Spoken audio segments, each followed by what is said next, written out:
Welcome to Nitpicking Nerds, and it's time for another set review. We're grading all the mythics and rares from new Capenna.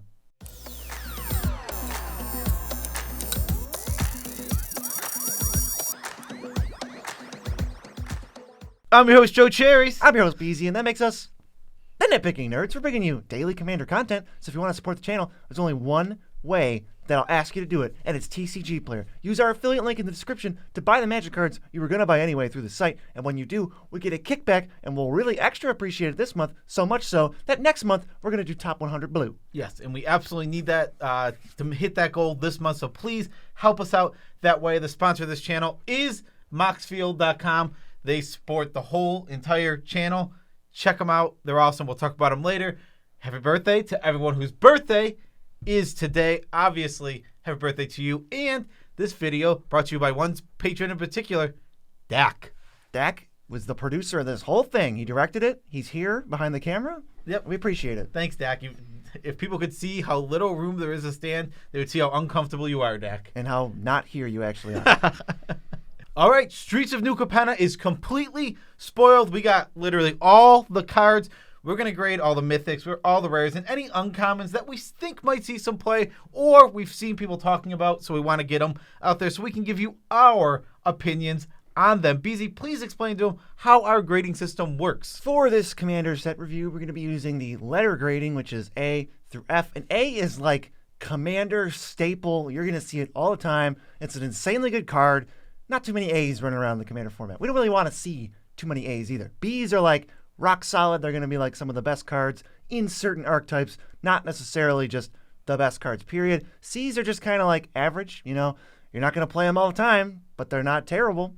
D's, below average. You're going to play them a little bit less, but they'll have like some niche homes, but are generally not that good. And then F's are just generally awful, but again, this is Commander, so every card will have a home somewhere. They're not unplayable, but we'll almost never play them. So, yeah, okay. So, D's through A's, I want to say, are cards you're going to see in Commander decks for some reason or another. A D is not a bad card. It is just worse than other cards. Cards have to be graded in some way. We would play anything down to a D, and I do play lots of D's in decks depending on the strategy. Now, all of that said, F's are the cards we're going to avoid. I don't really care what my archetype is. I'm probably not going to play it. And that's few and far between. Most cards get at least a D, and they have some homes. But the lower the grade, the higher reason you need to play it, whether that reason be budget, whether that reason be that you have a really niche commander that's designed around a strategy, or a restriction. Janky theme. I'm playing a music deck, so this bad card with music on it can go in my deck. It's like, yep, there it is. That's the reason to play it. Exactly. So let's hop into this video. First one, we got to read all the cards because they're all brand new. And there's a lot. Check the time on this video. It's going to be longer than 10 minutes. It's going to be a nice video, though. It's going to be enjoyable. First thing we got is depopulate. 2 white for a sorcery. Each player who controls a multicolored creature draws a card, then destroy all creatures. I think this is about a C plus, B minus, but I'm going to give it a C plus officially. It's just worse than your Wrath of Gods. It's worse than your Day of Judgments. And there's a lot of variants of this that are a little better. This card is passable in all the senses of passable. It's not bad. The one downside is a lot of players are going to draw cards. Most commanders that you're going to see are multicolored. I will say outside of that, I don't think there's a lot of good multicolored cards. Like there's not that many multicolored creatures that are like running around in the format, but most commanders are multicolor, so that kind of cancels that out. It's just worse than like, or maybe it's about the same as like Shatter the Sky. I don't really want to give away cards. Yeah. But like it still wipes the board. How bad can you be about it? Yeah, I think it's completely fair. It's not a bad card at all. This is one where if I have it in my collection and I don't have the better options, totally, it's going to be functionally about the same as a Wrath of God a lot of the time. Like this is a board wipe. I can tell you right now, I'm probably never ever going to play it. But it's still format a board wipe. It's still totally past. It's right at the power of what we expect for a board wipe. Yep, I'm going to go to Elspeth Resplendent, 3 white for a 5 loyalty. Elspeth, +1, choose up to 1 target creature, put a +1/+1 counter, and a counter from among flying, first strike, lifelink, or vigilance on it. Oh my god, this card has so many words on it. -3, look at the top 7 cards of your library. You may put a permanent card with mana value 3 or less from among them onto the battlefield under your control, with a shield counter on it. Put the rest on the bottom of your library in a random order. And then there's a -7. Create 5 3/3 white angel creature tokens with flying. Man, I just want there to be like a really good Elspeth. I don't think this is like going to be a standard card. That's what I'm looking for. I want like a standard Elspeth that's going to be sick, like Elspeth Sun's Champion. Yeah. And this doesn't really translate over to Commander. I think it's a D+. The only thing on here that's going to save it and get your card back is the -3. But we're not like ramping. You know, if it's like 5 mana for a Planeswalker and some 3-drop, I'd rather just have the 3-drop for 3 mana. And then if you're getting a land, that's really not a good rate. Yeah, exactly. This card isn't a good rate in any sense. I'm going to avoid it in most cases. I can see some niche decks that might want this card, but overall, it's just not very good. Yeah, a D+ is a good grade. I mean, I think we're even being generous with that because this isn't a very playable card. You're just not looking to put it in a lot of decks. There's, again, like niche homes, maybe, but this is a card that when I start my white decks, I don't look to Elspeth. Premium ramp, this is not. It is not at all. Next, we have one of the worst arts in the whole entire set. It is Extraction Specialist. It's 2 and a white for a 3/2. It's a creature. It's a human. It's got lifelink. Oh, no, it does have lifelink, but it's also a rogue. I was going to say it was a rogue. Okay, and when it enters the battlefield, return target creature with mana value 2 or less from your graveyard to the battlefield. That creature can't attack or block for as long as you control Extraction Specialist. She's holding whoever she saves like a baby, even if they don't want it. Even if they don't look like a baby. Like a dinosaur, like it wants to attack, but she's holding it like a baby, so it can't. It just looks like it looks like so like mini me to Dr. Evil. That's what this is, her mini me. It looks like a face swap. It's where so they weird. Swap the kid and the adult's face. I want to say I think this card's pretty bad. I think it's a D. It's probably trending toward D- F territory. This card's not good. Let's give it a D-, solidly a D-, slightly playable. What are we getting out of this that we're not getting out of other cards better? Almost nothing. This only returns creatures. That creature's not useful until this leaves.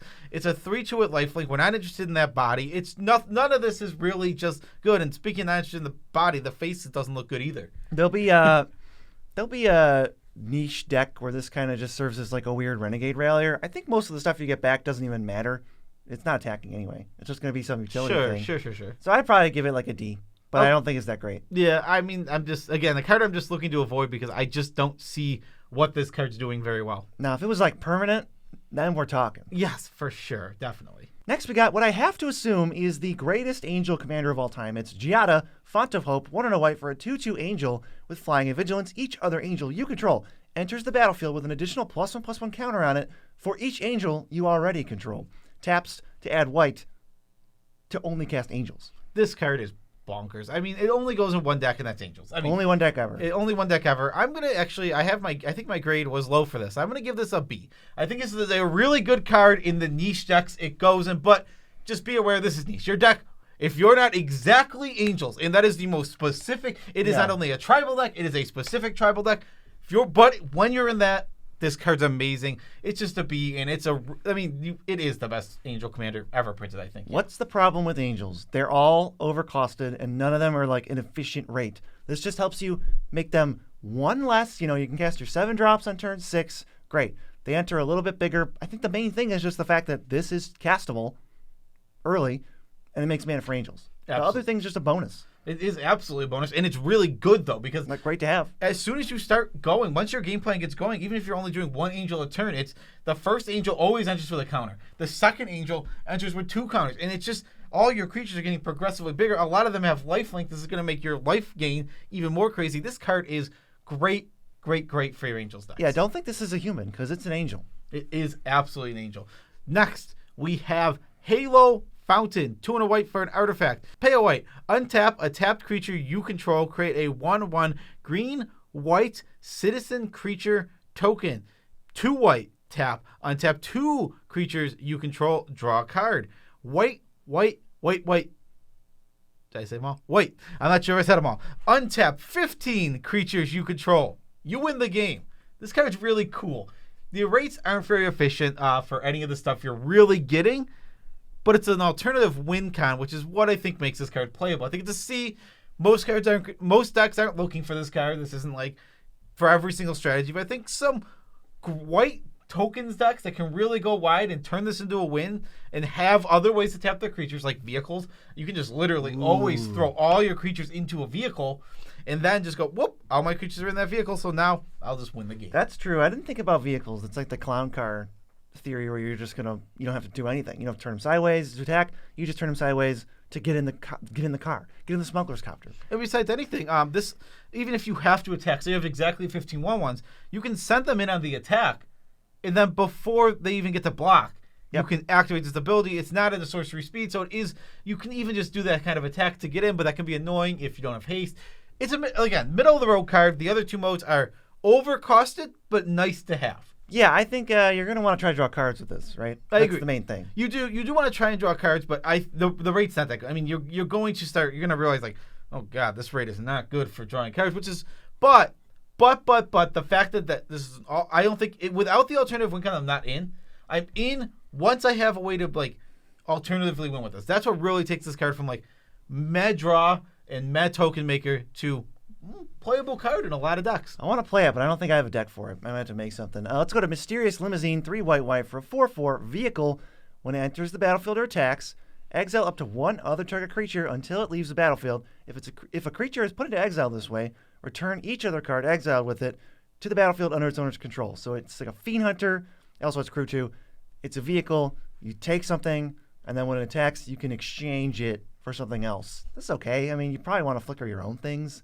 But, like, what is the rate on this card? I'm just going to give it an F. Well, yeah, I don't think you want to put this in anything. I think maybe a vehicle deck, but even then, I don't think this card's good. I think this card's very bad. It's bad removal. You can use it on your own creatures. That's about it. But then you're just putting your creatures underneath it, and sometimes they're gone for a while. I don't know. I don't see what this card's doing. I don't want to play it. I don't think vehicles are happening, Commander, anytime soon. I agree. They're pretty bad. Give me like 4 more precons, maybe. Yeah, maybe. Next, we have Rabble Rousing, which is a great name for a card. 4 and a blue for an enchantment. It's got Highway 5. Look at the top 5. Exile 1, face down underneath it. Whenever you attack with 1 or more creatures, create that many green-white citizen creature tokens. Then, if you control 10 or more creatures, you may play the exile card without paying its mana cost.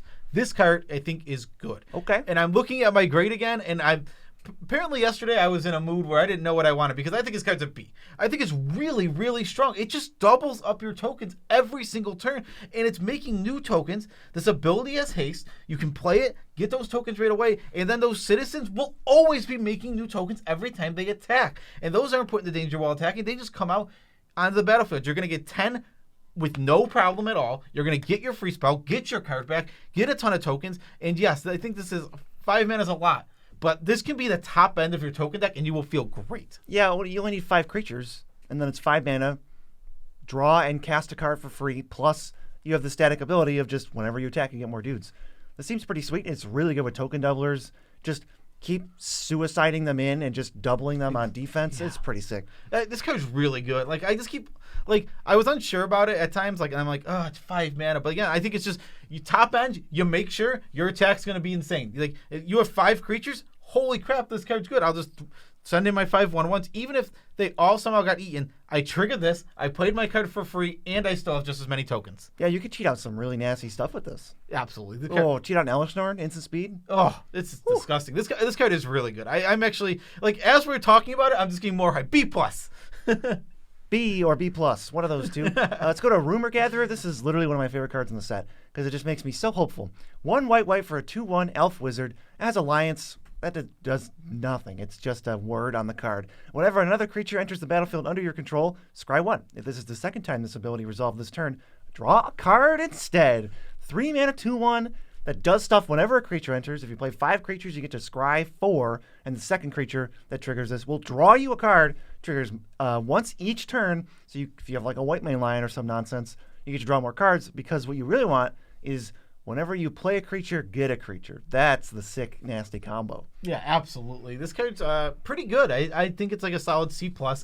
It's specific. You have to make sure you're playing a lot of dorkier creatures, maybe a tokens deck, something along those lines, because you don't just want to, play this and then, hope that you draw the right draws to play. You want to make sure, like, my deck consistently can get 2 creatures. An Oketra deck, something, if you're playing, like, Oketra's Monument, stuff like that. Those kind of things where, like, hey, I cast a creature, I get a creature. Those are going to be awesome. Anointed Procession. You never get one. Yeah. What is it? Genesis Chamber, cards like that. Yeah. They all work super crazily good with this card. If you can consistently trigger it, it will perform over a C+, though. Oh, yeah. I mean, even just even if you only can do things at sorcery speed, it's like scry 1 4 times, draw a card every turn. Like, okay, yeah, let's do that. Absolutely, yeah. The card is On an uncommon?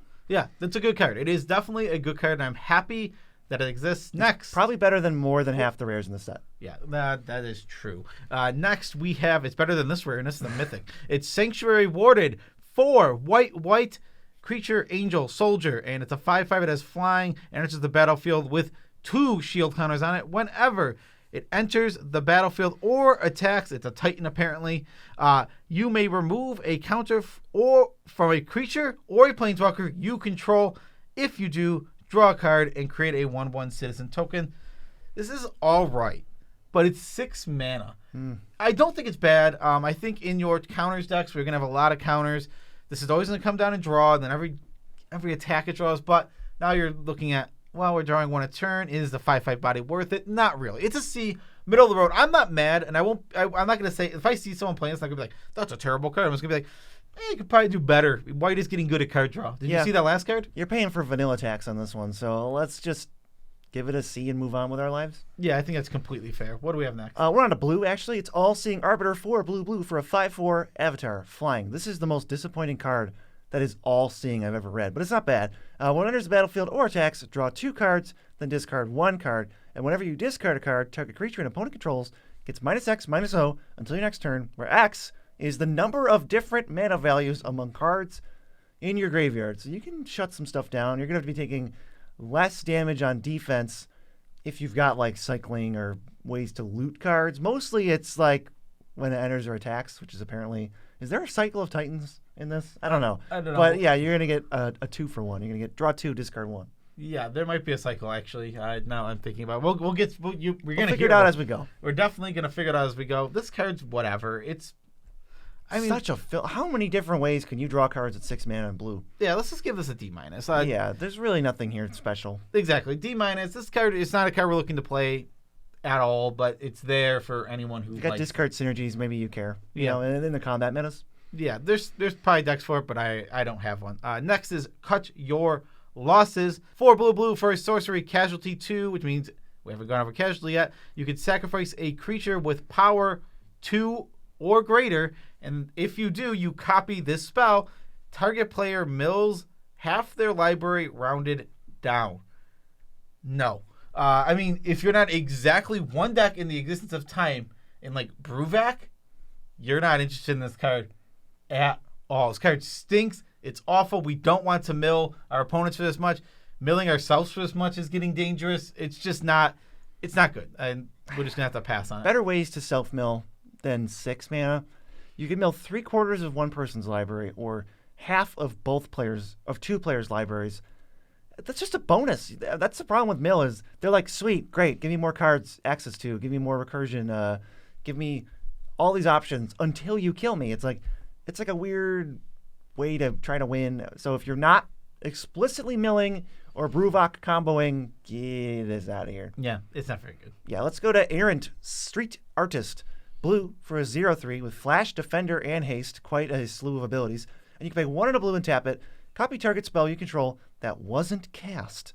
Choose new targets, etc., as you always do with copies. And I guess now is a good time as any to bring up that we're not grading them as commanders. Giada's good in Angel Tribal, whether she's the commander or not. This is kind of just all in the 99. And this card is not a 99 card. This is a commander or bust, so it's an F. It's an F. Yeah, absolutely commander or bust. Don't put this in your 99. I don't know what 99 deck you're putting this in. Yeah, for commanders, if you're looking for the commander gradings, we're doing that later this week. Yeah, we will be. Next, we have Even the Score X blue. We've seen this a million times. You draw X cards. It's an instant, which is what we want to see out of this. But the spell costs blue less to cast if your opponent has drawn 4 or more cards this turn. You can't really control this, but we know X blue is a totally passable way to draw cards in Commander if you have decks that can, reliably get this up to numbers that are going to be good. This is a B-. It goes with all the other ones. There's B's, B-. You can't control how you make this one better. All the other ones that have upside, you're in control of, so those are probably mostly better. B-. This card's still fine. I mean, you can put this in any deck. If you don't have Blue Sun Zenith, you have this card's going to do fine for you. Yep. Sometimes, depending on your meta, it might be a meta call where like, hey, Blue Sun Zenith and Enhanced Surveillance and Commander's Insight and the other 17 of them. They'll have specific upsides, but if you're not really in those decks, maybe try subbing Blue Sim Zenith, which is like the default, out for this one. Sometimes your opponents are going to drop a million cards. And our friend told us, I don't know how true it is, but some decks are playing this in Legacy, even when they don't have blue, because of Brainstorm will be your 4th card drawn. That's interesting. It was just hilarious. Even if it's bad, that's hilarious. Yeah, it is interesting at best. Yeah, at worst. At worst, it is interesting. What is the next one, BC? It's a card that got a little bit of talk around it. It's Hypnotic Grifter. It's blue for a 1/2 human rogue, and you pay 3, and it connives. That's all it does. You draw a card, discard. If you discard a non-land, it gets a +1/+1 counter. I think people were just talking about this as like an infinite mana outlet, and I don't know if that's a CDH thing.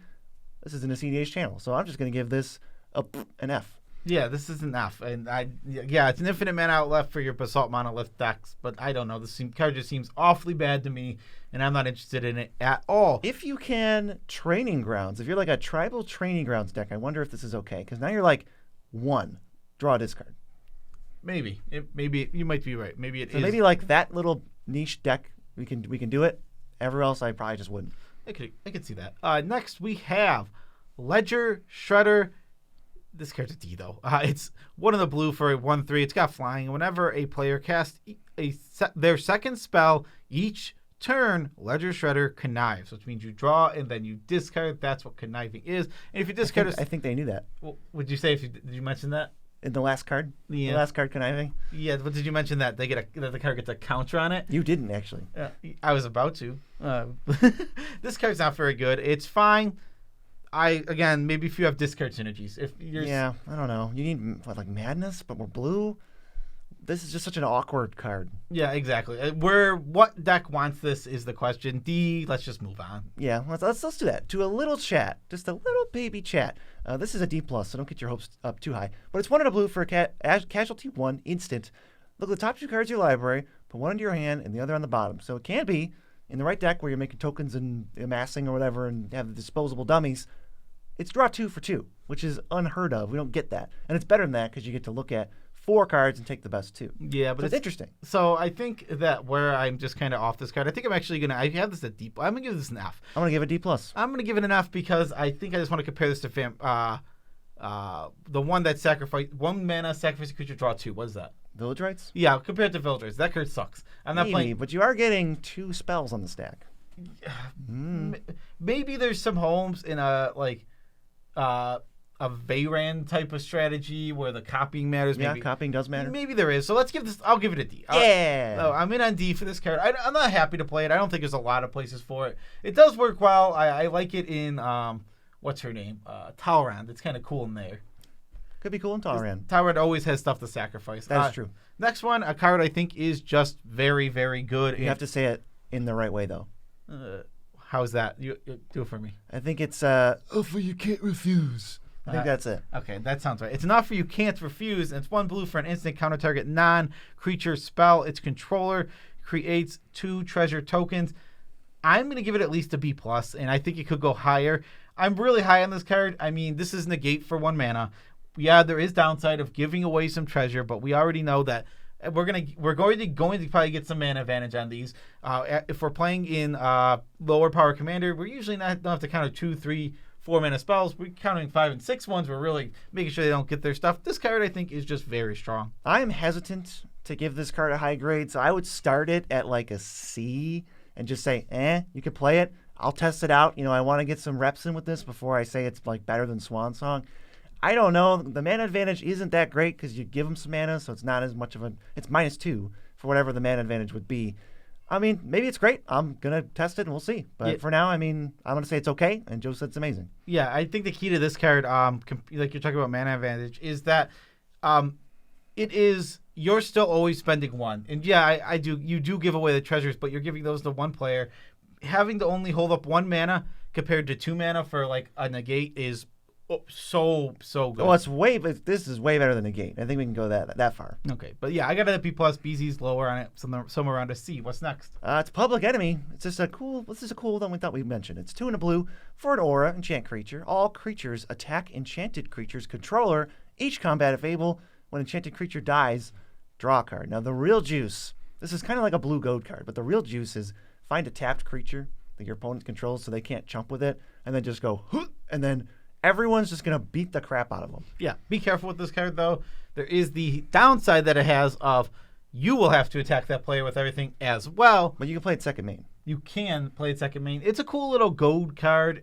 Nothing special here, just a D, but it probably has some good applications and can lead to players just dying. I think it's kind of cool that you can also force everyone to attack you. Like if you got a bunch of planeswalkers or something, or you've got these defenses like that they can't penetrate, or you got death touch tokens, like, come on, guys, bring them in. Yeah, I mean, yeah, there's probably some homes for this. Just this with Brash Taunter. Yeah, this is good with Brash Taunter. I just give it a D. Maybe you can tell us the cool decks that you'd play with it in the comments. Next, Reservoir Kraken, 2 blue, 6/6, trample ward. All sounds great, but at the beginning of each combat, if Reservoir Kraken is untapped, any opponent may tap an untapped creature they control. If they do, tap Reservoir Kraken and create a 1/1 blue fish creature token. This creature can't be blocked.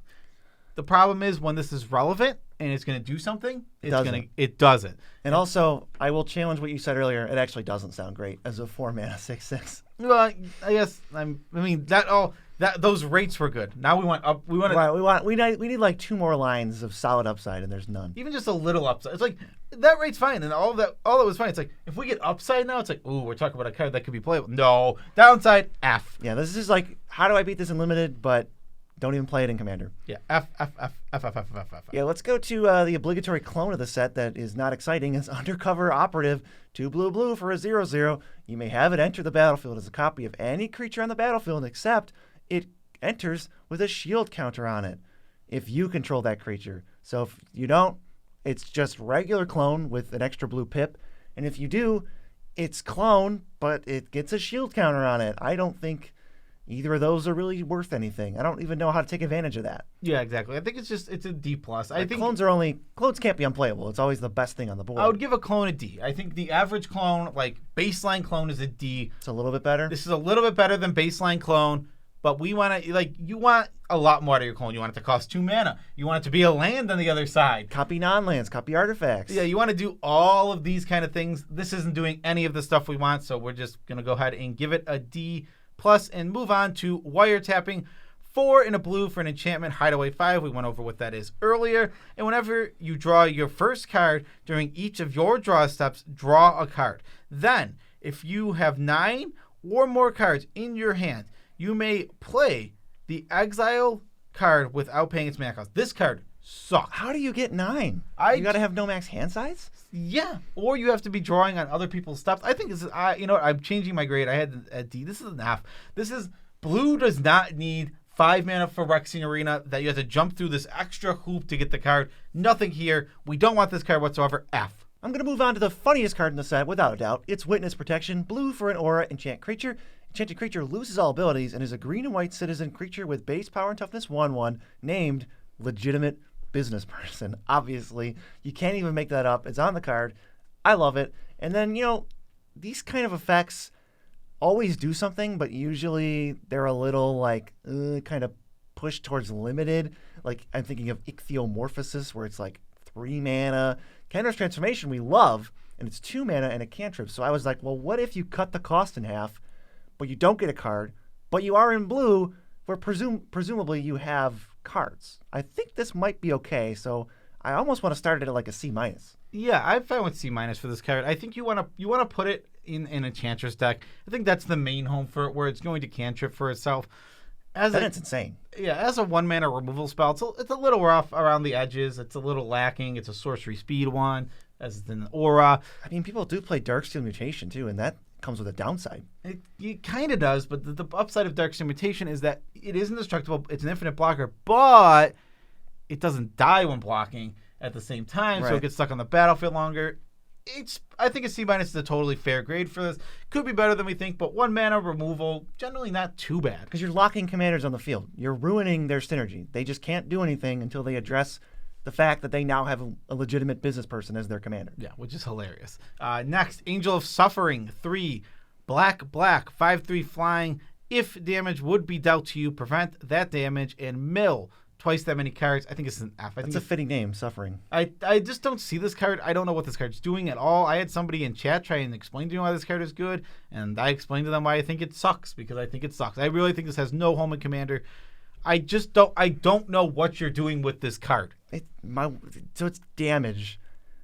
You can't really deal damage to yourself that easily. This is like a really weird, because I'd want to use it aggressively to like combo or something. So if there's some combo with it, we can errata our rating to like a D or D plus where it's got this niche home. I'm never going to just play this. If I want to mill, let me do it myself. Let me play Doom Whisperer. Let me get it into the graveyard and actually just mill cards instead of saying, watch out, don't hit me or I'm going to mill cards. Yeah, Doom Whisperer just makes this card. I think it's embarrassing. When you compare those two, it's like, oh, Doom Whisperer is also a flying 6/6 trampler on top. Oh, okay. There's your defense. Yeah, there's your defense. There's your offense as well. Yeah. Let's go to Body Launderer. One of the best ways to launder anything is with bodies. 2 black for a 3/3 with Death Touch. Whenever another non-token creature you control dies, it connives, which we know is drawing and discarding. Whenever it dies, return another target non-rogue creature card with equal or lesser power from your graveyard to the battlefield. So he doesn't care about mana cost, he cares about power. And he has a built-in way to increase his own power by discarding non-lands. And the non-lands you discard could be the creature you want to get back. Whew. This card's just really, really good. In your black decks, you're already going to have tons of creatures you want to sacrifice, throw away. Like, I have them on a black list that's going to love this card. Sack outlets galore. There's sack outlets everywhere. This card's going to get big. It's going to start getting kind of threatening. But I mean, it doesn't have evasion, so it's not going to punch more of a blocker. It's not going to punch through too much damage. Yeah, it is more of a blocker. But it's just going to keep building up your graveyard, and eventually it's going to die. And when it dies, it's just going to bring back your best thing to just do whatever other effect you wanted. And then this thing also, though, doesn't exile itself. It doesn't go away. It just dies. So you can loop this with Phyrexian Delver with a sack outlet and just go ham. Oh, yeah, absolutely. You just get things done. You get tokens when they die. You draw cards when they die. You gain life. I don't know. Just go ham. Go crazy. This thing's at least a B. Yeah. Oh, at least a B. Started at B. Yeah, started at B, maybe heading toward B+. Card's very, very good. Obviously, it's niche to strategy, so it's not going into the A territory. But I think it's a solid B minimum. Next, we have Cemetery Tampering. 2 and a black. This is an enchantment, has a hideaway 5, and at the beginning of your upkeep, you may mill 3 cards. Then, if there are 20 or more cards in your graveyard, you may play the exiled card without paying its mana cost. BZ, what do you think? I think mill 3 every turn is just not very good. I want to mill 3 right away. I'll take one card that just mills 3 right away over this. 20 cards is a lot to have to cast a card for free. It's so much later than when you actually play this, even if you jam it on turn 3. Then you're getting the cards on turn 7? You get to draw and cast a card for free. I don't know, D-. None of this interests me. You have to have a 5th-year deck in your graveyard. Why did they say that? Watch out, we're revamping Hideaway. Now it's Hideaway X. But X is just only 5 in this set. I don't understand why they did that. Yeah, I'm not really too sure about it, but this card stinks. D-. Get it out of here. Don't play it. Really don't play it almost ever. Yeah, it's probably a fine budget card. Yeah, it could be cool on budget. Maybe because there's not a ton of ways to self-mill. Yeah, what do you got next? Oh, I got Cut of the Prophets, X black for sorcery with casualty 3. So we're sacrificing a chonker, but you draw X cards and you lose X life. So if you pay 2 black, you're drawing 2 and losing 2, sacrificing some derpy 3-drop. Now you're drawing 4 and losing 4 for 4 mana, which is a decent rate. I think this card might actually be a C. It looks so bad to me, but I think I need to get the casualty in my head of this is double. Yeah, it's a sorcery speed. That's a little rough for this card. It'd be a lot better as an instant. Yeah, the fallback though is X black draw X. Yeah, I mean it's not bad. It's not a bad card. I'm not super excited about it. A C is probably a good grade. I mean there are decks out there that are gonna go, hey, I have lots of dummies to throw away. I need more card draw, but then I just start thinking, wait, you have lots of dummies to throw away. If you tried playing Midnight Reaper, Grim Horror Specs, Grim Horror Specs, even Dark Prophecy, it's these cards exist, and then this card is not bad, but it's not great. Could be a niche budget card, but Midnight Reaper and Horror Specs are also budget bombs, so a lot of competition still. Yeah, exactly, a big competition. Next, we have Illicit Shipment, which is 3 black, sorcery, and you tutor for something, meaning you search your library, put a card in your hand, shuffle, but as casualty 3, so you can copy it. This is enough. Only on some small budget. I think this is a fine budget card that will get the job done, but overall, just avoid it. Our tutors we want to cost at most 3 mana. As usual with these gradings, we're not taking budget into account or CDH for this stuff. Man, they just keep trying to make the 5-mana tutor happen, and 5 mana for 2 tutors, and you sacrifice a creature. Just play a 2-mana tutor, or don't play tutors. You don't need tutors to win. Yeah, agreed. What's next? We got Sanguine Spy, 2 and a black for a 2/3 menace, lifelink, vampire, rogue. 1, sacrifice another creature, surveil 1. At the beginning of your end step, if there are 5 or more mana values among cards in your graveyard, you may pay 2 life. If you do, draw a card. Black card draw with sacrificing creatures. Again, I just go to like some of the best ones, which is not this. This feels like a D range type card. Maybe it's a D+. It's not bad, but it's not good. It's so medium. It's exactly. Nothing about this makes me go, oh, yeah. It's totally passable, and it'll draw cards at a decent rate. It's like a D+, C- range. It's not awful, but I'm just not excited to get this card. We just have better card draw in black. There's not even a deck that this does it better than something else, like Vampire Tribal. Maybe. Right? I don't, that's probably it. Maybe that's the only house for it. Like Edgar Markov. Because it is a vampire. Maybe you're right about that, but that's probably it. Next, we have Shadow of Mortality, one of the most disappointing cards for everyone in the set who saw there was a 15 drop in black. 13 black for a vanilla 7/7. If your life total is less than your starting life total, this spell costs X less to cast, where X is the difference. 2 mana 7/7. That's like if you're at 27 or less, it's a 2 mana 7/7. 2 mana 7/7 just isn't even that good. It's fine. I would maybe play 2 mana 7/7 in some decks. Ooh, I know a deck you played in. Which one? Vial Smasher. Yeah, that's true. 15 somebody. Oh yeah, this is really good in Vial Smasher the Fierce. I think in any deck where you care about the mana cost of cards, this is mostly going to cost 2. It comes out in the later game. Or it doesn't cost anything, and who cares because you're discarding it and taking advantage of the 15 somehow. You gave me some homes. I'll move this up to D. Okay. I had this at F because, realistically, it's not a very good card overall.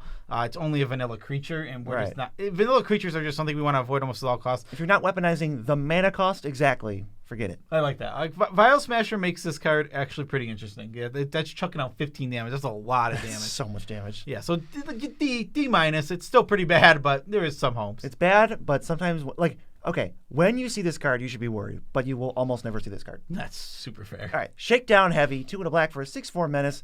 When it attacks, defending player may have you draw a card. If they do, untap it and remove it from combat. Can we just give it an F and say this is a limited card and move on? Oh, yeah, easy F. Same thing with this next one, Tenacious Underdog. 1 in the black for a 3/2. You can cast from a graveyard for its Blitz cost, and first time we're getting into Blitz. Blitz means you can pay an alternative cost to enter the battlefield. It has haste. In this case, this one pays 2 life to go with it. It's 2 black. And when it dies, you draw a card. And it's sacrificed at the end step. It's sacrificed at the end step. Yeah, I forgot that part. Yeah, and it's sacrificed at the end step. F. I mean, this one's just not very good. I think it's a standard card. I think Blitz is a good mechanic. I think it's a cool mechanic. Really cool. And I'm really interested to see what we do with it, but or to see how well it plays. But let's just give this an F and move on. We'll be giving the set review for the Commander 2022 new Capenna Commander later also, and that's got the commander that gives Blitz. That's what I'm interested in. I'm super interested in that card. Okay, Amber has actually graced us with her presence just off screen, so think about that. While we go to red cards, we got Arcane Bombardment, 4 red for an enchantment. Whenever you cast your first instant or sorcery spell each turn, exile an instant or sorcery card at random from your graveyard. Then copy each card exiled with this. You may cast any number of copies without paying their mana costs. So I don't really like this card. This feels like a very toned down version of like Thousand Year Storm. They feel like they both go in all the same decks. You can't control what you get. You can only get once per turn whenever you cast something your first time. I just don't really like any of the words on this card. Yeah, once per turn is what really brings it down for me. I think this card has potential if it's not once per turn, where you can really start storming off and doing crazy things where it doesn't matter what you exile because every card in your graveyard is good. Once per turn, this kills me. You need like 1,000 instants, and this is 6 mana.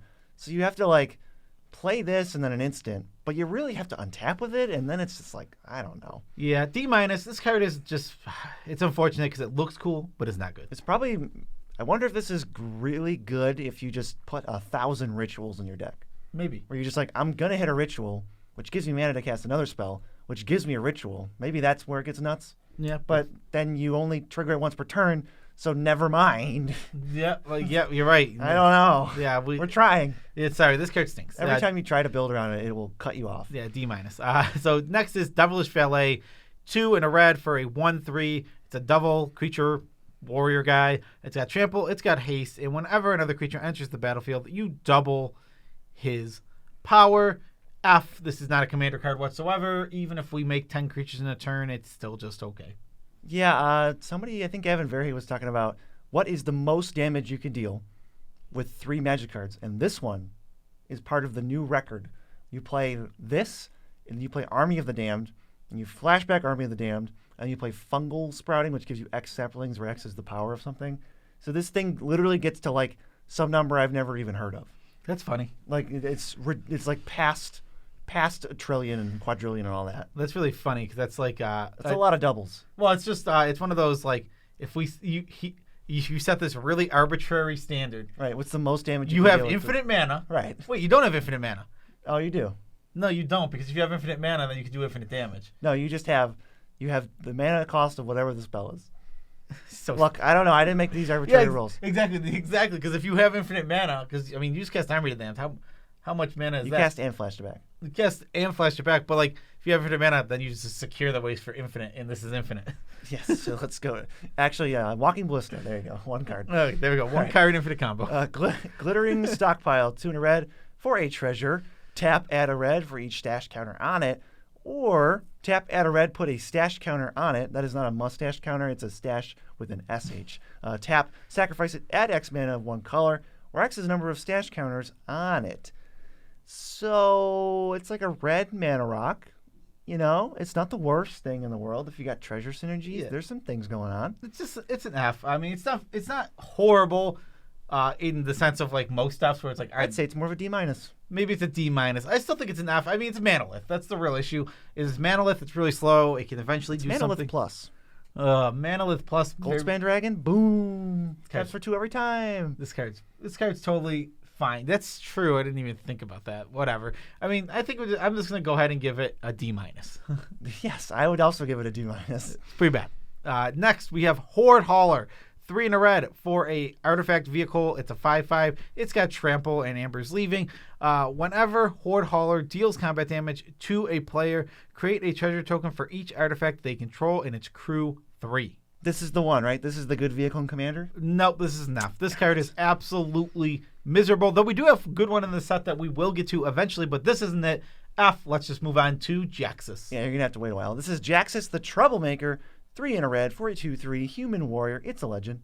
Red, tap, discard a card.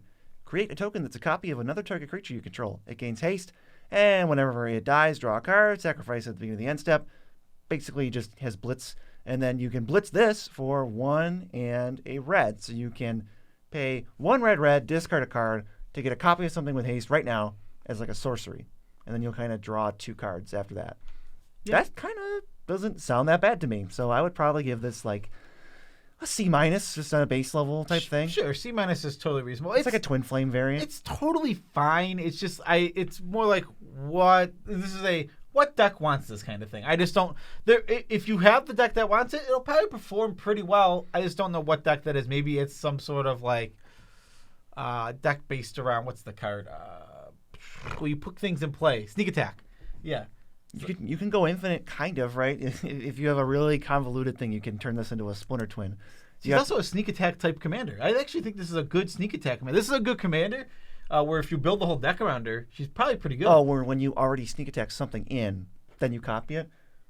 Where my head goes is Grixis, you have a Sack Outlet and Deceiver Exarch, and you keep untapping this, like Phyrexian Altar, and you keep untapping this, and then the Deceiver Exarch dies and gives you a red mana and a card back, and then you discard it to make another one. Sure, you can do that too if you're busy. Broken. Super broken. 15 card combo. Hey, in red, you can do this all in red with this as your commander. Yeah, all in red. You know what you can really do? You can play Professional Facebreaker. Yes. Which is 2 and a red for a 3/2. It's a creature, human warrior with menace. And whenever one or more creatures you control deals combat damage to a player, meaning you can have this trigger 3 times if you hit 3 different players. Create a treasure. Sacrifice a treasure. Exile the top card of your library. You may play that card this turn. B+. This card is really good. This card is just very, very good. even without the second line of text of like the drawing, you could still just get stuff out of this card because it just does stuff with treasures. I love this card. It also gives you, if you go infinite, make infinite treasures, it's the payoff now. It does draw your whole deck out of that. So this card is just good in a lot of different ways. Like, yeah, that way's niche. But the card by itself, you can just play this down on turn 3, start beating in, and it's going to make you treasures, going to ramp you, and then it's going to give you ways to use treasures if you're not ramping. Now, I'm going to say this whenever we hit a good treasure card. This card is not broken. Treasures are not broken. This is a good card that makes treasures. Yeah. Are they making too many treasures? I would say potentially, just from a sense of it's getting stale. But it is not broken at all. Yeah. We are not, Lotus Petal token is not broken. It's not even close to broken. Whew, we'll make a whole video on it later. Yeah. What do you got? What's on your screen? I got Structural Assault, a card I didn't know existed before today, which I think is pretty good. 3 red for a sorcery. Destroy all artifacts. Then it deals damage to each creature equal to the number of artifacts that were put into graveyards from the battlefield this turn. This is a pretty good card. It just kind of wipes artifacts, and it's going to wipe a lot of creatures. It's at least like a deal 4. There's going to be 4 artifacts in play. Almost always, yeah. I think it's just totally reasonable. It's a B-, it's below, like, it's probably, I like it, comparing it to, like, something like a normal board wipe, it's like a chain reaction? Like a Wrath of God. We give a Wrath of God like a B. But this card, I think, is, it just has a lot of upside, and this card... There's stuff to do. This might be one of the go-to red ones. Depends. Yeah, it might be it might be really good. It might be worse than we think. But I think this is one of those cards that it needs testing. I want to see how this card plays when it's out on the battlefield, because I can imagine a lot of board states where this is really good, but I can also imagine a lot of board states where this doesn't do much. Artifact light, it sucks. Yeah. If you're playing a lot of artifacts, obviously don't touch it. Playing against 2 creature decks that don't really play artifacts, 2 green decks that aren't ramping with artifacts, you could just be out of it. But yeah, I think it's a good card to at least give a try. Next, I have one of the most disappointing cards from the whole set. And still the coolest. And still one of the coolest. It's Urbrask, Heretic, Praetor, 3 red for a 4/4 legendary creature. Phyrexian Praetor has haste. At the beginning of your upkeep, exile the top card of your library. You may play that card this turn. At the beginning of each opponent's upkeep, the next time they would draw a card this turn. Instead, they exile the top card of their library, and they may play it this turn. So you get an extra impulse draw, and your opponent's first draw will be an impulse draw instead of a regular draw. So it does, unlike Vorinclex, it does affect every opponent always. There's always something they're going to do. They can't not do it. Jin-Gitaxias also kind of always affects them because that's like every type it hits. This is the worst Praetor pretty much of the new ones for sure. It's not even that bad, though. It's you draw 2 a turn. They draw like 0.75 a turn. I don't know. It's fine. I will say, kind of bummed on the whole flavor thing. Urbrask is basically just here. If you didn't see this card, you wouldn't even know he was in the set, which is weird because Vorinclex had at least 2 other cards and a big impact on the story. He drove the entire plot of Kaldheim. And then Jin-Gitaxias was on 7 cards from coming out, maybe a little bit less, but he's all over the story there. Urbrask is just here, didn't even do anything. Yeah, it's a little sad. I'm going to play this card in my Lelia Impulse Draw type deck. It needs a couple more creatures, and having a creature with Impulse Draws, I'm in. Yeah, totally fine. I hope, but doubt that this will be a good budget card. If this was $2, I'd be like, yeah. It's not sweet budget card. It's not going to be. It's going to be 40 or something. Yeah, you already. I imagine it's going to be not literally 40. Maybe it'll start at 40. It'll be 20. I was thinking 15. 15? But that's not budget at all. That is not budget. Let's go to Widespread Thieving. Oh, man. Another Hideaway 5. I hope it's bad. 2 in a red. Hideaway 5. Whenever you cast a multicolored spell, create a treasure token. Then you can pay Wooburg. So it's not even a red card. It's Wooburg. If you do, you can play the Hideaway Hidden Away card. I don't know. It's so weird because the treasures are what you presumably use to pay the Wooburg.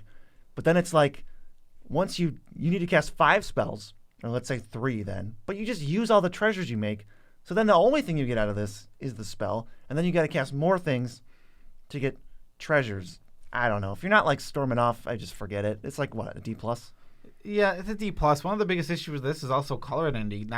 Almost no decks get to play this. You can't play this card. Once you go into 5 colors, your selection of cards is literally every card in Magic the Gathering history. And you're going to pick this one? And you're not going to pick this one. That's just a D+. I think it'll perform fine in some very niche treasure decks. Niche deck, but other than that, I'm off.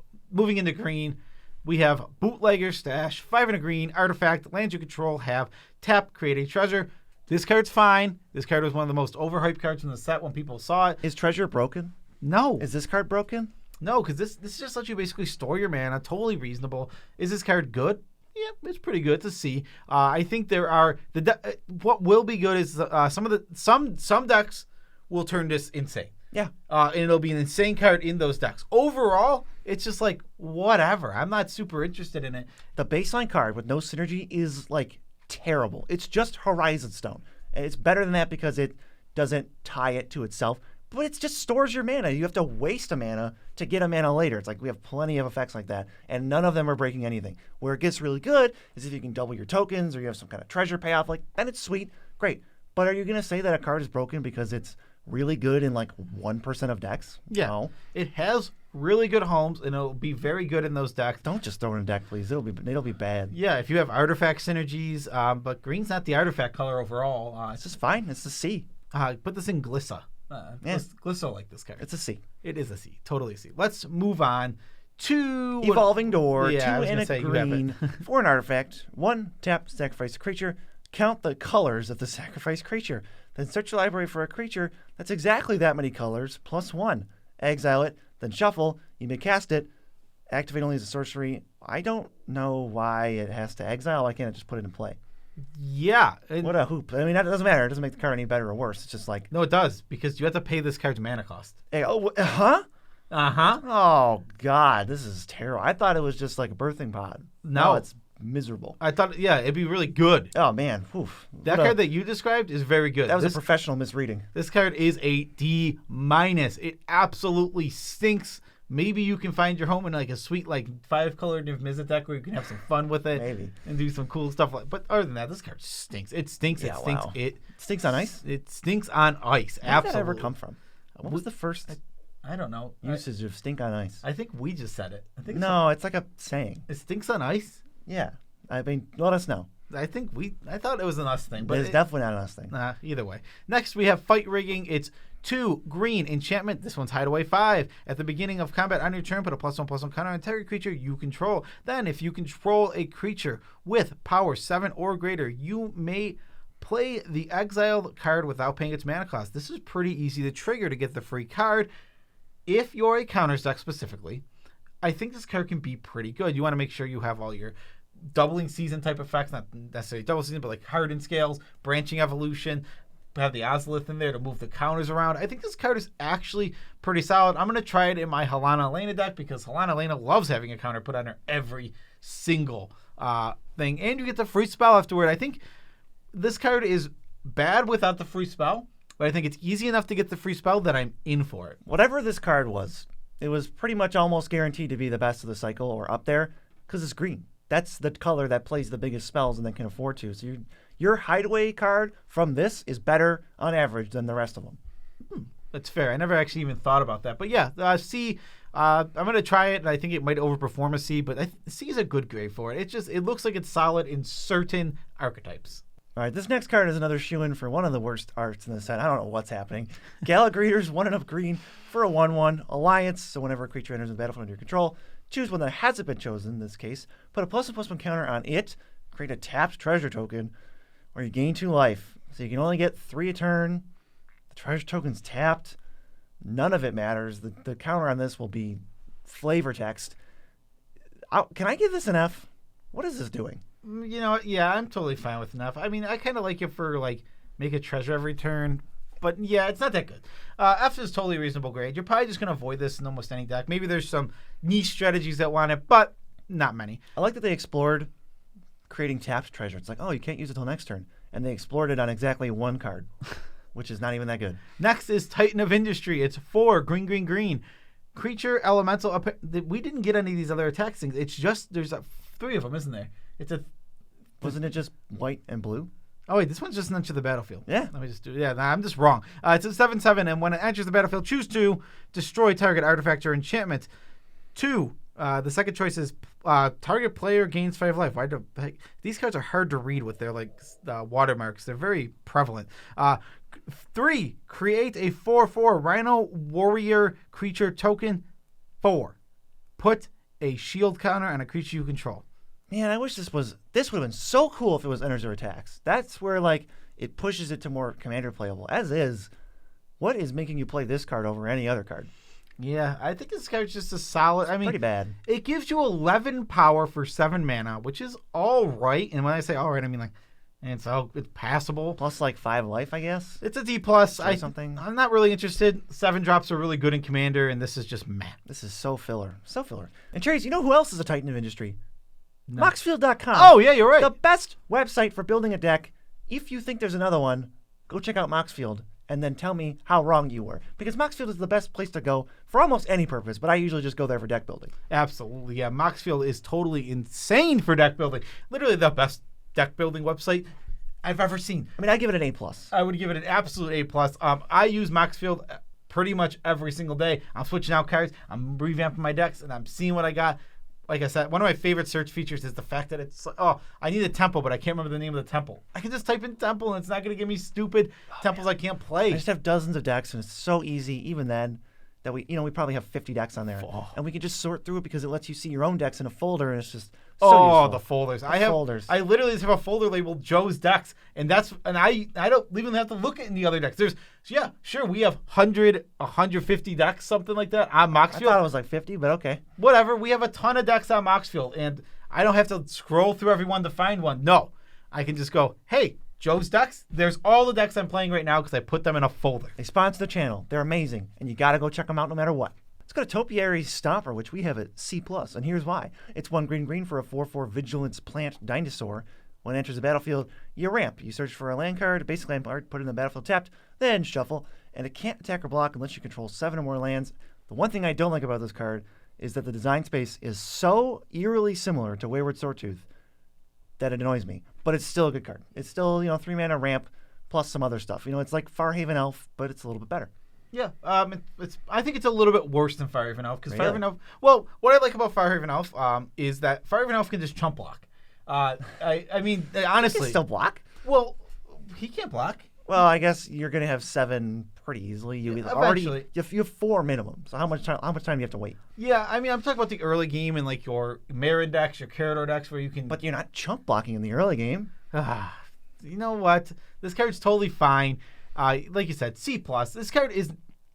I like it. If you care about it being a dinosaur or a plant for some reason, You're probably really happy. yeah, now it's awesome. Now it's really great. Yeah, Avenger of Zendikar. Dinosaurs could not be happier for this. Like, oh my god, dinosaur ramp? Right. You gotta be kidding I me. don't really know what's going on. Like, there's not dinosaurs on New Capenna. There is. So, what was the basis for, like, I'm assuming this is like some kind of plant sculpture come to life, but like, what did they base it on? A dinosaur. But there's no dinosaurs. The Phyrexians. If there's another dinosaur, forgive me, but I don't think there is. What was the next card? No, you have the next card actually. Oh yeah, I got another card. It's Vivian on the Hunt. 4 green for a 4 loyalty Vivian +2. All right, it's just Birthing Pod. You sack a creature, search for something, mana cost 1 greater exactly, and then put it into play. My +1, not -1, +1. Mill 4. Then you may put any number of creature cards milled this way into your hand. -1. There's no ultimate. Make a 4/4 Rhino. Really weird that there's no ultimate on a 6 mana Planeswalker that pluses to 6. Whatever. The main thing that you're going to do with this is Birthing Pod over and over. There's some weird combos with this thing. I don't think they're that good. Maybe they're nice to have in your deck, but this just seems like kind of a medium card. Yeah, C-. I mean, Vivian overall is fine, and the problem is she's the weakest type in all of Commander, Planeswalker, and she's just going to get attacked and die a lot of the time. She can do quite a bit, though. She protects herself decently well. Not a bad card by any stretch of the imagination, just not one I'm excited to put in most of my decks. If you're already playing a Birthing Pod, I think if you're playing a Birthing Pod strategy, which is kind of a strategy, people build decks around Birthing Pod, then she fits in there. In this already existent deck that is already built to have Birthing Pod chains. Yes, and if you want to go crazy, you get the planar accomplice, so the guy who puts planeswalkers from your hand into play with like haste and then they go away.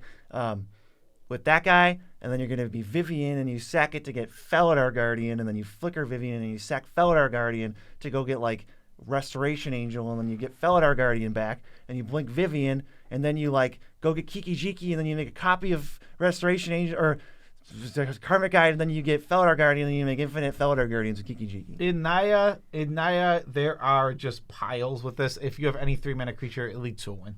Yep. Yeah. I mean, that is powerful. That's probably the thing that pushes it into C territory at all, because otherwise it's just kind of mean. You got to watch out for this thing. All right. Finally, on to the worst part of the set, sadly. And I wish it was better, but a lot of these multicolor cards are pretty weak, and we're going to go a lot quicker through a lot of them, because a lot of them are not good. And friendly reminder that all the legendaries, they're going to be graded as commander separately. We're talking about in the 99, which is, obviously going to be worse. All right, so first one we have Aven, Heartstabber, blue, black, flying, 1/1. As long as there are 5 or more mana value among cards in your graveyard, Aven, Heartstabber gets +2/+2 and has Death Touch. And when it dies, you mill 2, and then you draw a card. Falling asleep reading that. This is just a standard card. Yeah, or something. D. Give it a D and move on, because I don't really think there's much to talk about here. It's just a medium card. Maybe if you want a bird. French vanilla. Do you want a bird assassin? No. Oh, then I would not play I really this. don't. Let's go to Black Market Tycoon. Green red for a 2/2. Beginning of your upkeep, it deals 2 damage to you for each treasure you control. Tap, create a treasure token. Weirdest mana dork I ever saw. D+.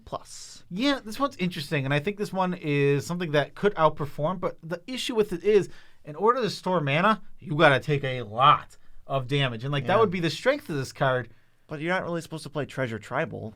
Why would you want to punish yourself for playing treasures? Yeah, I'm not sure what this card really does very well. It's passable. There might be decks that want this. No, Joe, you're supposed to make a bunch of treasures. You play Brass's Bounty with this guy out, and then you play Angel of Suffering, and you deal 50 to yourself and mill your whole deck. And then what?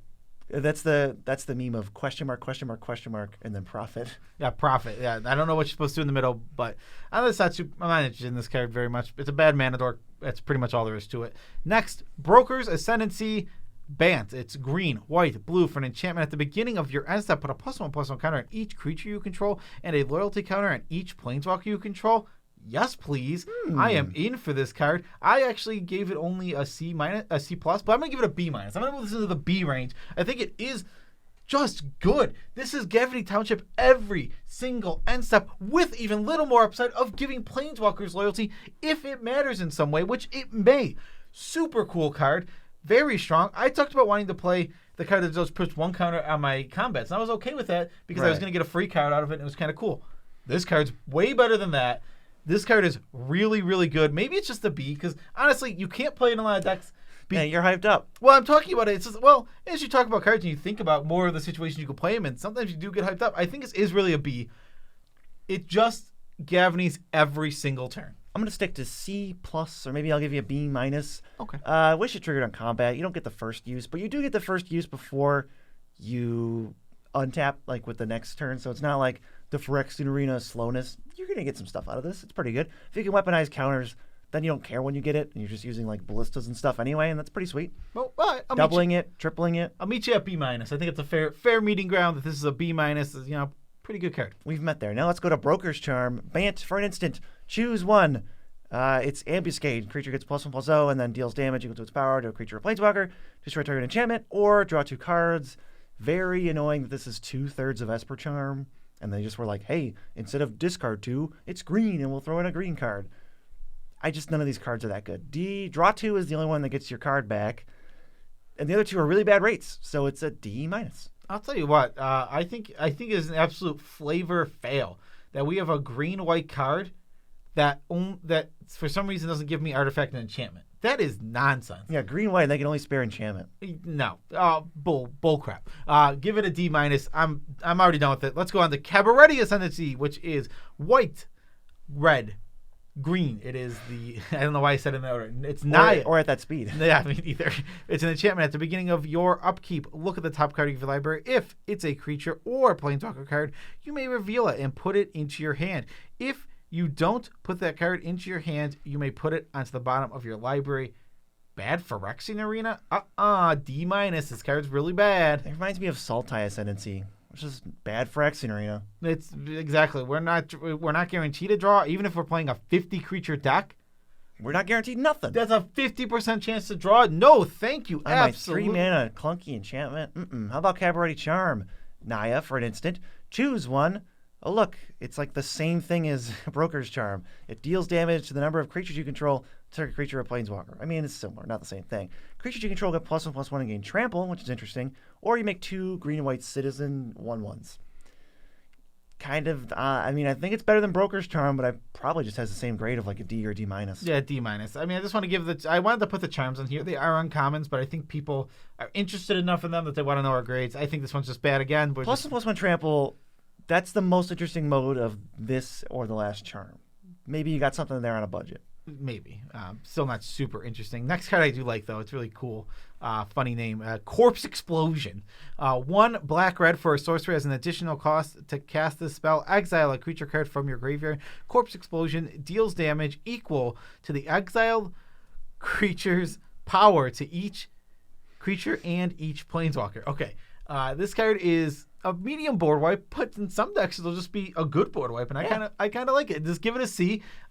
If you know, this is one of the cards I think you know when you want it. You don't want it often, but when you do, it's gonna be good. It's IYKYK. If you know, you know. If you know you want it, you know you want it. Yes, love the tautologies. Let's go to Endless Detour. Green, white, blue for an instant. The owner of target spell, non-land permanent, or card in the graveyard puts it on the top or bottom of their library. I've seen some hype for this, but I won't, say people are wrong because I don't know what format they were talking about. But if they were talking about Commander, I think this card is like terrible. Absolutely, I think this is an F. I understand there is some appeal to being able to interact with the stack or card on the battlefield. The graveyard would be gravy. It doesn't add or minus from this card. It would be like, hey, it's almost a little better. From your graveyard, you can put something on top. Yeah, but also, exactly. That's what it does. Or you could put a board wipe from somebody else's graveyard if they want to. This is either bad, Noxious Revival, which costs 0, not 3, or it's like the worst interaction ever because when you want to hit a threat, you want to like get rid of it, not put it on top of their library. They get to choose where it goes. The owner puts it on the top or bottom, not you. Yeah, it just doesn't do enough, and I don't like giving them the choice. I think this card is great if you get to choose. That's sick. But we're not there, and I understand that they want to do this. This is they don't want this kind of effect for limited. They don't want this kind of effect for this. They've changed all these, like because they used to have some of these effects, and they were all really annoying. They don't want to have this effect for limited. They don't want to have this effect for standard. I don't think where you get to choose what goes on top, so they know they're locked into a bad draw that feels miserable. Right. And I understand wanting to avoid that, but unfortunately, because that leading into Commander just gives this card an F, and I'm not going to play it. This is poop. Yes. So what's it's mine. It's mine. Oh, it's Evelyn. The Covetous. It's 2 blue Dimir hybrid, black, Rakdos hybrid, legendary creature, vampire rogue. It has flash. It's a 2/5. Whenever it enters the battlefield or another vampire enters the battlefield, each opponent exiles the top card of their library with a collection counter on it. Ooh. And then each of your turns, you may play a card from among the exiled cards with a collection counter on them. Do this once per turn. Okay, so you can only play one, and it's only on your turn? Yeah. Okay, so you said you kind of wanted to give this an F? Yeah. Maybe a D plus or something? What is this? I think this is just an F. This is not a card that has any real homes. Grixis Vampires? Mm-mm. It's just not a deck, and Grixis Vampires, like, you're just exiling the top card of the library. You can play one turn. I don't think any of this leads to a good card at all. Maybe in a Commander deck, it's a different story, because that's, here's your Grixis Vampire Commander, but... Now, let's go to Falco Spera, Pact Weaver. 1 and a Bant for a 3/3 flying trample, enters with a shield counter on it. You can look at the top card of your library anytime, and you may cast a spell from the top of your library by removing a counter from a creature you control, in addition to paying its other costs. This one is kind of neat, actually, and I'm going to maybe say it's up there at like a C. Because there's some groovy stuff you can do with this. I mean, give me some of the groovies. I mean, if you're casting spells and putting counters on creatures when you cast spells, or when creatures enters or something, or the spell you're casting puts counters, then it kind of just reads, cast the top card of your library. Just keep doing stuff. And I'm sure there's some loop with Sensei's Divining Top. I'm not interested. I understand that it affects the power. It's probably great, but it's boring. But this card seems okay. I'm kind of a D+ for it. I'm not really super excited about this card. I think it's fine. It's just like, it more feels like it's a commander. It's a fine commander. What 99 are we doing? On your counters decks. It's just cast top card of your library. Sometimes, yeah. I mean, it's all right. I'm just gonna D+ for me, and C. and BZ gives it a C. Next, we have Fleetfoot Dancer, 1 red, green, white, elf druid 4/4 trample, lifelink, haste, F. Easy. This is vanilla creature. We're not interested in vanilla creatures or pseudo vanilla creatures. Easiest, move on to the next card ever. Yep, forget it. Forge Boss. 2 black red for a 3/4 human warrior. Whenever you sacrifice one or more creatures, Forge Boss deals 2 damage to each opponent. It only triggers once each turn, but it is something that can trigger 4 times a go around really easily because sack outlets are instant speed. So find dummies. They don't have to be non-tokens. So just find 4 dummies, and that's 8 damage to each opponent on every turn cycle, which is pretty sweet. So I would probably give this like a B-. I think this card is good. I think that we're just getting more and more cards that add to this this Rakdos sack thing. It's been a theme for a while. Like, it's not like it's a new theme, but Mayhem Devil. But we're getting like little things here, there. And like we just keep getting them, and we're slowly just getting this really strong archetype. It's going to get to the point where it's going to be a very, very, very strong archetype. B-. Like you said, you can get 8 damage in a go around. That starts to be a lot quick. One of the best flavor texts in the set. Big furnace like this can reduce anything to ash. You got something you want to reduce to ash? That's pretty good. Hostile Takeovers next. 2 and a Grixis for a sorcery. Up to 1 target creature becomes base power toughness 1/1. Another one becomes 4/4 and deal 3 damage to each creature. F. Bad board wipe, awful board wipe. We're not paying. We are in no world paying 5 mana at sorcery speed for a pseudo small creature board wipe. That's awful. What about 3 mana? It's Incandescent Aria. Naya, sorcery, deals 3 to each non-token creature. Oh, it's non-token. Oh, it's still an F. F. Easy F. I mean, again, we're not interested in dealing 3 damage to creatures. Almost none of those are playable. Yeah, we have a card that I actually kind of like. It's Jetmir, Nexus of Revels. 1 and a Naya for a 5/4 cat demon. So weird. All of the family leaders are demons. Yeah, but this one's a cat. They're all different types. Yeah. Creatures you control get +1/+1 and have vigilance as long as you control 3 or more creatures. Then, creatures you control get +1. These things are hard to read because of those stamps. Oh my god. Get +1/+1 and have trample as long as you control 6 or more creature. One more, creatures you control get +1/+0 and have double strike as long as you control 9 or more creatures. That's the big one. This card is good. I think it's niche. I mean, you need to be Naya tokens, so it's not going to go in a ton of decks. It's going to be really good. Did you say 9 creatures or 9 others? You need to have, let's see, as long as you control 9 or more creatures. Okay, so he counts himself. He only needs 8 more dudes. Yeah. And they get +3/+0 double strike trample? Yeah. Okay. It's insane. I mean, this is an overrun on a creature by itself. Static overrun. This card is actually really good. C+. I mean, I think it's niche because, again, like I said, what decks am I putting this in other than my exactly Naya tokens deck? Naya creatures. I mean, I don't know. I'm going to give this like a B. It's like the best card in that deck. I don't know. It's 3 mana for just nonsense stats. Sure. It has haste. You just play it as an overrun. Surprise! You're dead. Fair. Okay, so I give this. Let's meet in the middle at B- again. We'll do it. How about Ginny Faye, Jetmir's second. Okay, Gruul hybrid, green Celestia hybrid. This is so weird to read. Definitely Jetmir's kid, but she's an elf. Probably adopted. Is it Jetmir's kid? Jetmir's second. Second what? Second wife? Second in command. Second. Okay, no, she's either his second wife or his second daughter. It's 100% second in command. Maybe that makes more sense. If you would, okay. Actually, this creates some more dilemmas that we haven't had in a while. If you would create 1 or more tokens, you may instead create that many 2/2 green cat creature tokens with haste, or that many 3/1 green dog creature tokens with vigilance, and it's a 3/3. This card is okay. It does replace tokens that can be non-creatures with creatures. It's pretty sweet. Probably give it a C+. However, what? We know that Jetmir is a cat. Yeah. Clearly has sentience, right? But this just kind of makes regular cats. Pets? Like pets. Pet cats. Clearly they're pet cats. Maybe not. What's going on? Maybe they're not pet cats. She's holding it. Oh.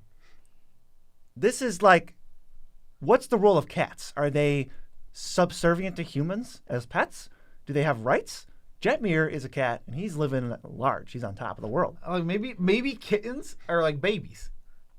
Oh my God! If cats can definitely talk on this plane. Yeah. And we can imagine what Jetmir sounds like. So if the cats are babies and they're still talking like mafia bosses, That would be awesome. I don't think it's talking like. I imagine it's like Meow, see? no, it'd be like No. Meow. see. All right, next is Lord Xander, the Collector, 4 Anagrixis for a legendary creature, vampire, demon, noble, 6/6. When he enters the battlefield, target opponent discards half of the cards in their hand, rounded down. Whenever Lord Xander attacks defending player mills half of the library, rounded down. Whenever Lord Xander dies, target opponent sacrifices half their non-land permanents they control, rounded down. So ETB attacks and dies. You want to sneak attack this thing, right? Yeah, I just think this is a D-. I don't think it's that. I think this card is overhyped because of the text box. It's not that crazy. I think it's fine as a commander if you can weaponize its stuff in certain ways and like really make this do something for you. It's not doing that in your 99. Just D-. It's pretty simple. I don't think I'm putting this in almost any deck. Yeah, maybe you can sneak attack it. Yeah, That's about it. Yeah. Save it for ranking every commander. Give me another card. It's Maestro's Ascendancy. Grixis for an enchantment. Once during each of your turns, you may cast an instant or sorcery spell from your graveyard by sacrificing a creature in addition to paying its other costs. If a spell cast this way, we put it into a graveyard. Exile it instead. So it's cast plus sacrifice a creature. Okay, but that's not that great. And this isn't an instant or sorcery in your instant or sorcery deck. So it's like a D+ at best. Exactly. The real issue with a card like this is, yeah, it'll be good in a very specific niche deck, but what is that deck? And it just feels like these decks don't really exist. I would just take this out of whatever deck you tell me to put it in, I think. I mean, I want to play it in a deck that wants to. I mean, maybe if this was in green red, it'd be really good in Wart. But I know. I mean, very, very niche. Like it's like you need that kind of strategy where it's like I'm making tokens. But even then, wouldn't you rather just have another spell? It's not a spell. Well, I don't know. It's pretty insane. And, like to think about Wart, if you can just play all your creature thing from your graveyard, keep making and tapping them. It would be good in the Wart deck specifically. How many times do you think this triggers? Because you can only do it once. Once per turn? Yeah. Oh, they just keep ruining all your Oh fun. my God, this card sucks. Yeah, that card sucks. We really did try. Yeah, we tried. I'm gonna give it an F now. Just out of spite. Well, the fact that it only this was a turn, I really thought you could just keep, doing good things. All right, I'll give it an F too. Screw you, Maestro's Charm. That card sucks. I mean, we're going to Maestro's. Well, that was Maestro's Sensei. Now The Maestro. The Maestro's Charm is also going to get an F though because it is Grixis for an instant. You can look at the top 5 of your library, put 1 into your hand and the rest into your graveyard. Each opponent loses 3 life and you gain 3 life. That one's awful. And then deal 5 damage to a creature or planeswalker. This is really bad. This is a bad removal spell, a bad draw spell, a really, really bad life drain spell. I would have liked this card if the draw spell was the floor. It's like, if you really can't do anything with this, you just cycle it for a top 5, but the rest of it is nothing. You don't want the best version of it, the best mode to be look at the top 5. Which it is. Right, you want it to be the worst mode, and it's not. So Maestro Diabolist, Grixis for a 1/4, Death Touch Haste Vampire Warrior. When it attacks, if you don't control a devil, you get a tapped 1/1 devil that dies into 1 damage. Do we need to explain why this is an F? It doesn't do anything. It sucks so bad. I hate it. Go away. Put it in your limited decks. I guess so. Up next, we have the Meeting of the 5. 3 in Wooburg. For a sorcery, exile the top 10 cards of your library. You may cast spells with exactly 3 colors from among them this turn. Add Wooburg to your, or how do you say it? You always say Yeah.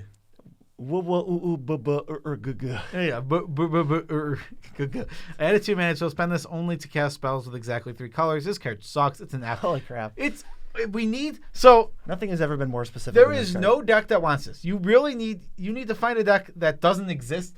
Give me the commander that cares about the 3 color stuff. Okay. Ramos? I mean, Dragon Engine? kind of.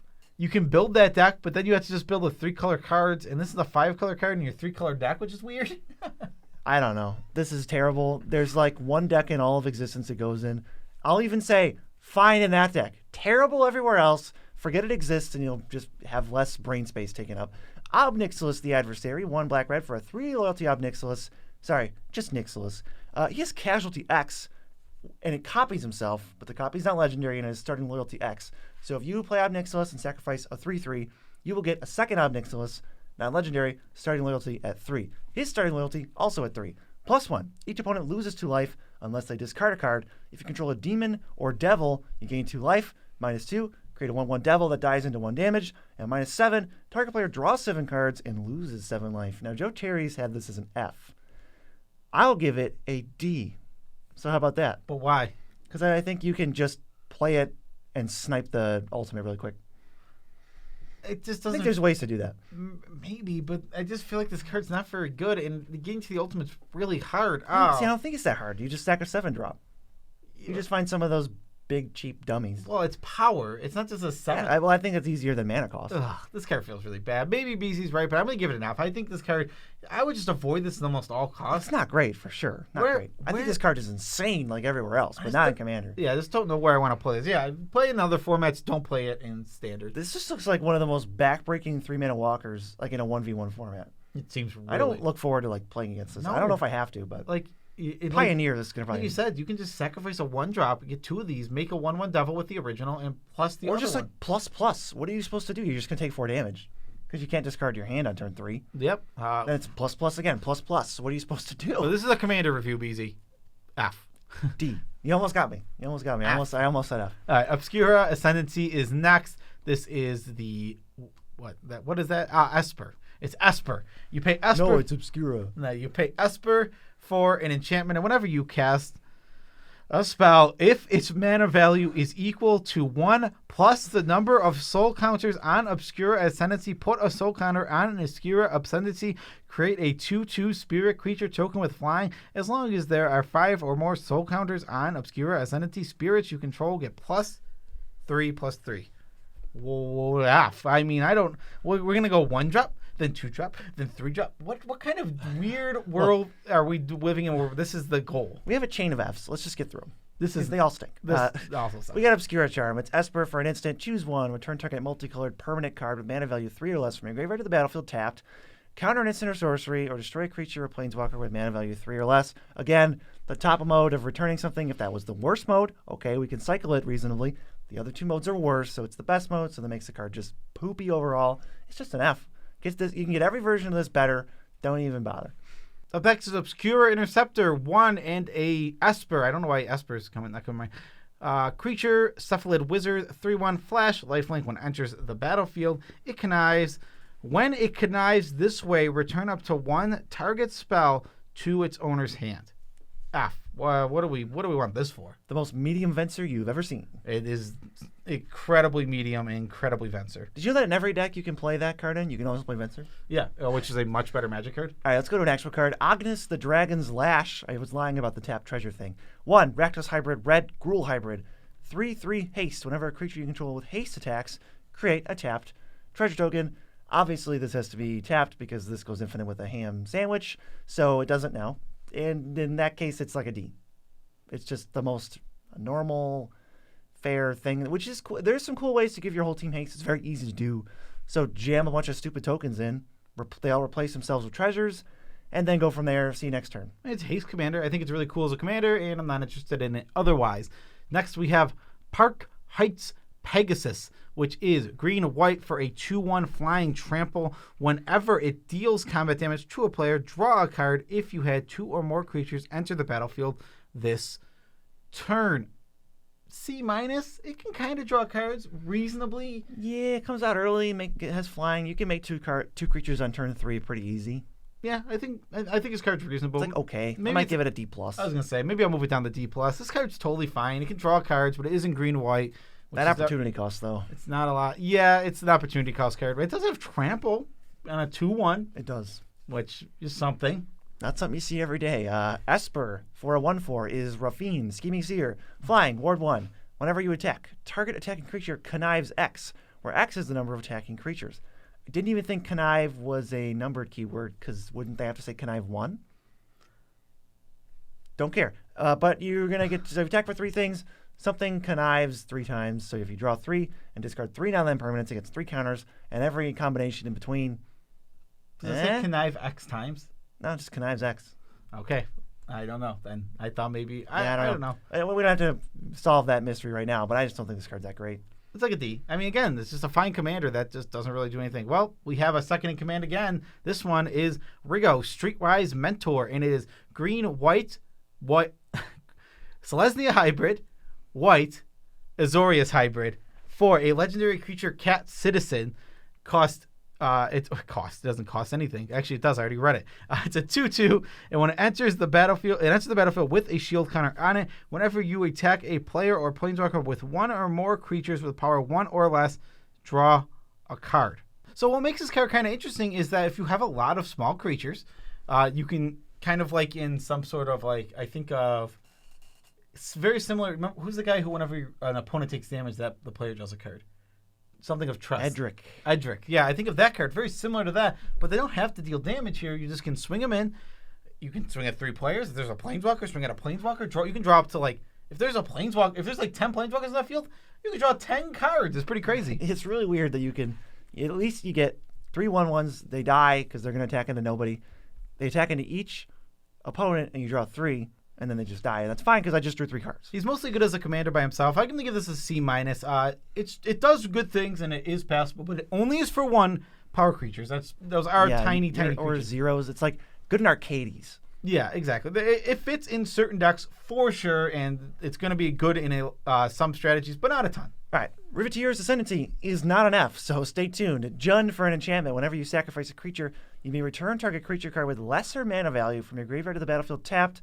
Do it only once each turn, but the fact that we're sacrificing creatures means we can do it 4 times in a turn cycle. So I'm interested. Yeah, once per turn is really good with sacrifice. We've mentioned this with the other card. The fact is, your sack outlets are all not at sorcery speed. You're not playing the sorcery speed ones because those ones suck. This card's actually just good, and it runs down like a little chain of creatures that can just get you more creatures to sacrifice next turn to get another trigger all your other little stuff that's going to trigger off of that, like your Zulaport Cutthroats, your Grim Horror Specs. All these little cards are going to be triggering as well.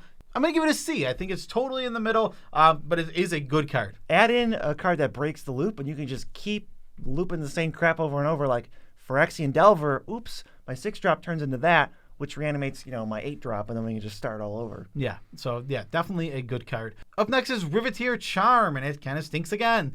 It is Jund for an instant. Choose 1.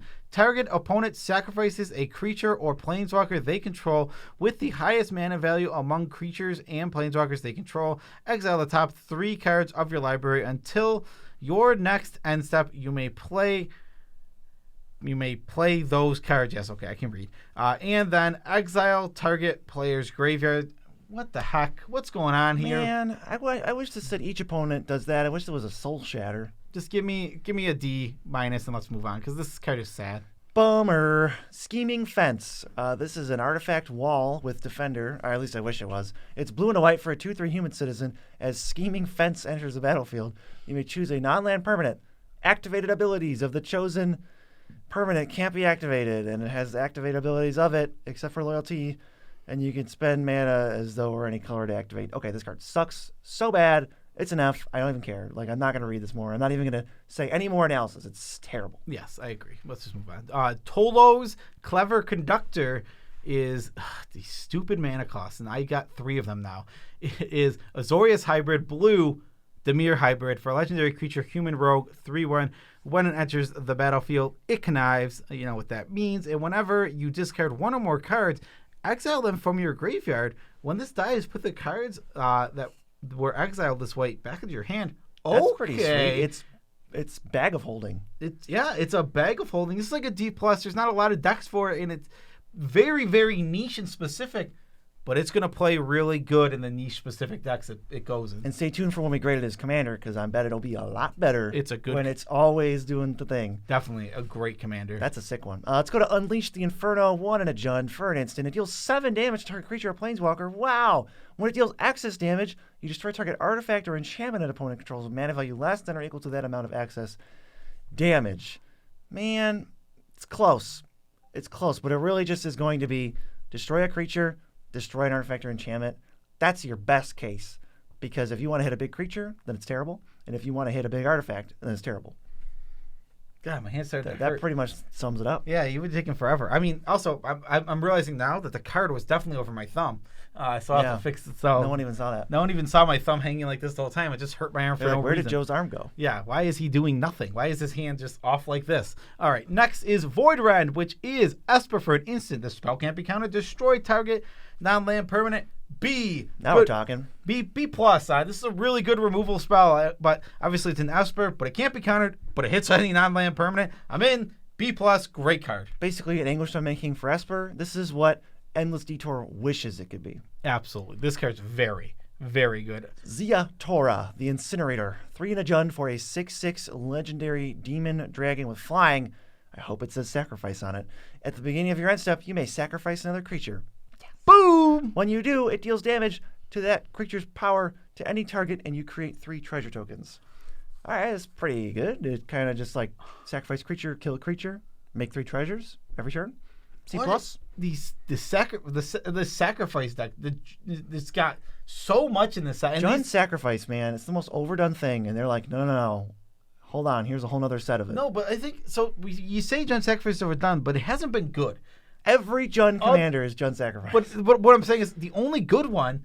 Like, so Prosper's his own deck, but that's not really even Corvold's busted. Corvold is busted. Like, that card by itself. But other than that, it's like, where are we going with this?